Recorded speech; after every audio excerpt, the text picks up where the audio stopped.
Hello बच्चों, welcome to our channel शिक्षा दीक्षा Hindi classes. और आज हम सब वेस्ट बंगाल बोर्ड क्लास 10 के सिलेबस में लगा हुआ कहानी चप्पल कहानी को पढ़ेंगे। चप्पल कहानी काऊटिरी वेंकट नारायण जी द्वारा रचित है। काऊटिरी वेंकट नारायण राव दक्षिण भारतीय भाषाओं के प्रसिद्ध रचनाकार रहे हैं। इन्होंने जो है इस कहानी में चप्पल कहानी में गुरु शिष्य के संबंध को दर्शाया है। तो आइए इस चप्पल कहानी को हम लोग पढ़ते हैं। दो पुराने चप्पल सामने गिरे, धड़ाम धड़ाम। रंगिया चप्पल सी रहा था। सिर उठाकर देखा, पैर के अंगूठे के नीचे एक चप्पल दबाकर सी रहा था। वह ना सुई लगी हुई थी और धागे का लच्छा खुला हुआ था। एकाएक उसका काम रुक गया। 8 साल का उसका बच्चा रमन सामने दिखाई दिया। वह इसी साल स्कूल में दाखिला हुआ था। तो रंगिया के बच्चे का क्या नाम है बच्चों? रंगिया के बच्चे का नाम क्या है? रमन है। और वह कितने साल का है? 8 साल का है। कितने साल का है? 8 साल का। और रमन के पिताजी का क्या नाम है? तो रमन के पिताजी का नाम रंगिया है। ठीक है, रंगिया के बच्चे का नाम रमन है और वह 8 साल का है। और वह जो रमन है वह इसी साल स्कूल में दाखिला हुआ है ना। क्यों रे रमन, ये चप्पल कहाँ से लाया? बच्चे की ओर घूरते हुए रंगिया ने पूछा। रंगिया ने क्या पूछा? ये चप्पल कहाँ से लाया? रमन के कंधे पर किताबों का बस्ता लटक रहा था। उसमें तेलुगु की पहली पुस्तक, पाटी, पहाड़ी किताब आदि थी। ये सब चीज़ें उसे मुफ्त में दी गई थी। मतलब उसके बैग में जो है बस्ते में एक पुस्तक थी, तेलुगु की पहली पुस्तक थी, पाटी थी, पहाड़ी की किताब थी और ये सब उसे मुफ्त दी गई थी। रमन ने बस्ता हाथ में ले लिया। हमारे मास्टर साहब के चप्पल किसकी हैं? तो हमारे मास्टर साहब के ठीक कराकर जल्दी लाने को कहा है। अपने अंगूठे से ज़मीन पर गोल गोल आकार बनाते हुए रमन ने कहा। रंगिया का मुंह एकदम चमक उठा। झुर्रियों की परतें खुल गई। क्या कहा? मास्टर साहब के हैं? बहुत अच्छा, बहुत अच्छा, कहते हुए उनको हाथ में ले लिया और कहा, ये कैसे चप्पल है तुम्हारे मास्टर साहब के? दादा परदादा के ज़माने के दिख रहे हैं। उसने बोला कि कैसे चप्पल है ना, चप्पल लग रहे हैं कि दादा परदादा के ज़माने के। मुझे क्या मालूम, रमन ने कहा। वहाँ ठहरने की उसकी बिल्कुल मर्जी नहीं थी।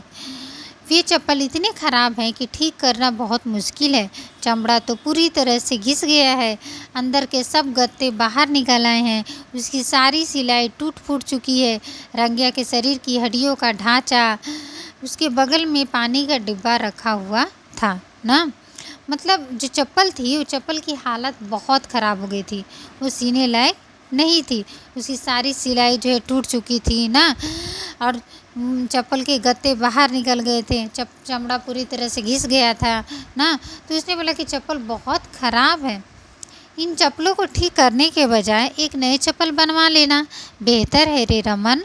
चप्पल पानी में भिगोते हुए रंगिया ने कहा कि इस चप्पल को बनाने से अच्छा है कि एक नए चप्पल खरीद ले या नए चप्पल ले ले। मास्टर साहब ने मना किया था बापू, इसी को ठीक कराकर लाने को कहा है, अभी चाहिए जल्दी, रमन ने कहा। एक काली मोटर धूड़ उड़ाते हुए आगे को निकल गई। वह उसी की तरफ देख रहा था। रंगिया चप्पल को बड़े गौर से देखा था। सिर झुकाकर चप्पल सीने के बजाय उसे किसी दूसरी दुनिया से कोई वास्ता नहीं था। वह उसी जगह पर पिछले 50 साल से वही पेशा करता आ रहा है। तो मतलब रंगिया जो है जहाँ पे चप्पल सी रहा था, तो वो कितने सालों से सी रहा था? लगभग 50 सालों से वह जो है वहीं पे चप्पल सी रहा था। कितने लोग आते, कितने लोग जाते, लेकिन उसको जो है इससे कोई मतलब नहीं था। वह अपने काम में हमेशा व्यस्त रहता। संसार बहुत कुछ बदल गया, मगर उसकी ज़िंदगी में किसी तरह का परिवर्तन नहीं हुआ। यहाँ पे कह रहा है रचनाकार कह रहे हैं कि संसार बहुत बदल गया। 50 साल में कहाँ से कहाँ संसार चला गया, लेकिन रंगिया अभी भी जैसे था वैसे ही है ना।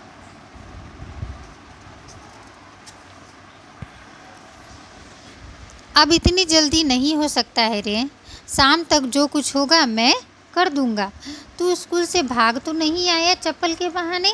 बेटी की तरफ कुछ संदेह की दृष्टि से देखते हुए पूछा।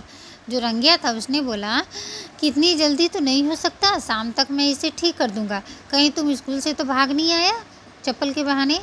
नहीं, घंटी हो गई थी तब आया। ठीक है तो जा। रमन ने हिला न डुला, मतलब रमन वहीं पे हिला डुला नहीं है, वहीं पे है। बापू बापू, वह फुसफुसाने लगा। क्या है रे बापू? फिर पहले की तरह बात अंदर मुंह के अंदर ही रह गई, मतलब वो बापू बापू बोलता है, चुप हो जाता है। क्या है रे, क्या चाहिए? कुछ खिंचते हुए पूछा रंगिया ने मतलब गुस्सा करते हुए पूछा कि क्या है, क्या चाहिए तुम्हें? रंगिया के बात समझने में देर नहीं लगी कि वह क्या चाहता है। वह हंसा, सोचा, आज के ज़माने में हर किसी को पैसे की ज़रूरत होती है। 5 बच्चों के मर जाने के बाद रमन पैदा हुआ था। रमन जो है 5 बच्चों के मरने के बाद पैदा हुआ था। रंगिया का जो पुत्र है ये रमन, कौन सा पुत्र है? 6 नंबर का पुत्र है। और रमन के जन्म के साथ ही उसकी माँ भी चल बसी। तब से उसको वो बड़े लाड प्यार से पाल पोस रहा है। रंगिया कभी भी उसका मन नहीं दुखाता था। क्यों रे, पैसा चाहिए क्या? पैसा? सिर हिलाकर हामी भर दी रमन ने भी सिर हिलाकर भर दी।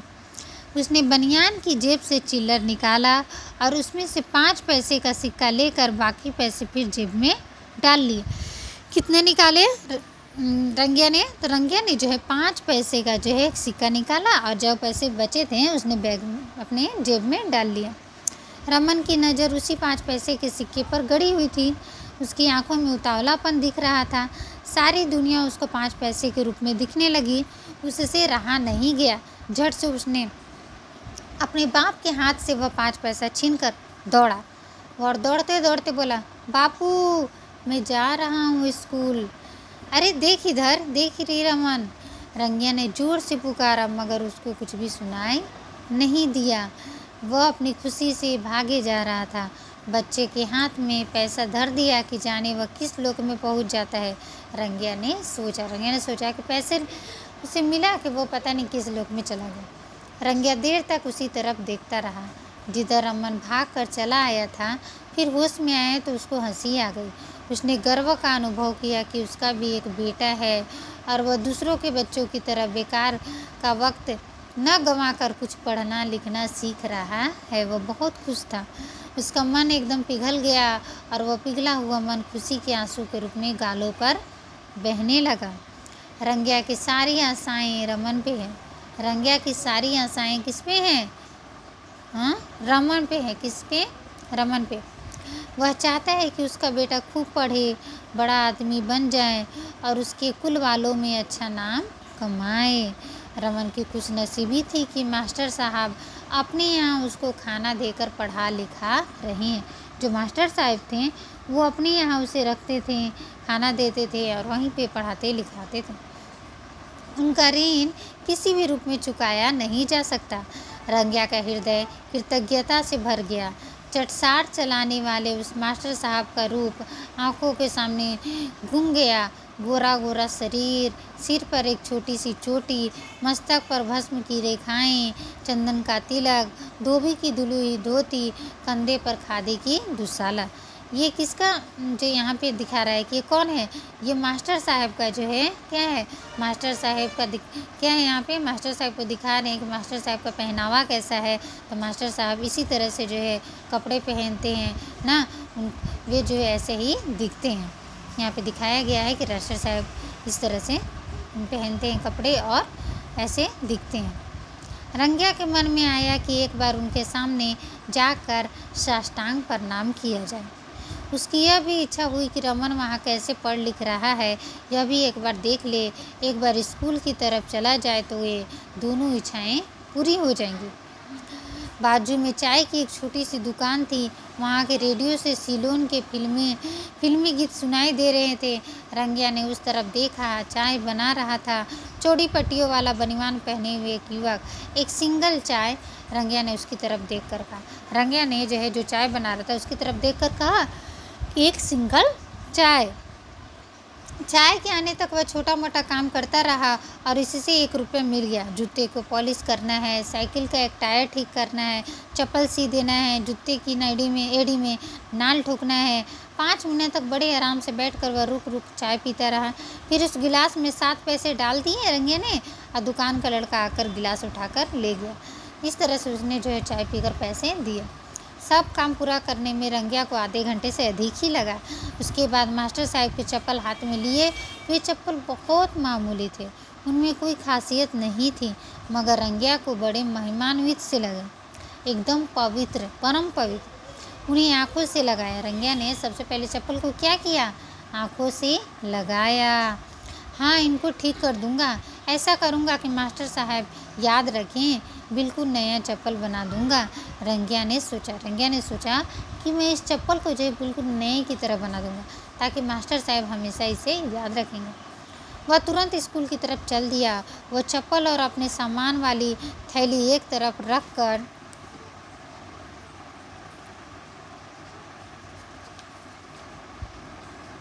रंगिया ने जेब टटोल कर देखी। चिल्लर ही चिल्लर हाथ लगा, बाहर निकाल कर गिन लिया बड़ी सावधानी से। कुल 6 रुपये 20 पैसे थे। कितने रुपए थे उसके जेब में? कुल 6 रुपये 20 पैसे थे। कितने थे? 6 रुपये 20 पैसे। उसकी खुशी का ठिकाना न रहा। वह कल की मेहनत का फल था। कुछ झुकी हुई अपनी कमर को सीधा करके रंगिया बड़े उत्साह से आगे बढ़ा। स्कूल के पास जाकर उसने दम लिया और वह रंगिया जो है स्कूल की तरफ चल पड़ा। जब स्कूल के पास पहुंचा तो वह वहाँ पे खड़ा हो गया, रुक गया।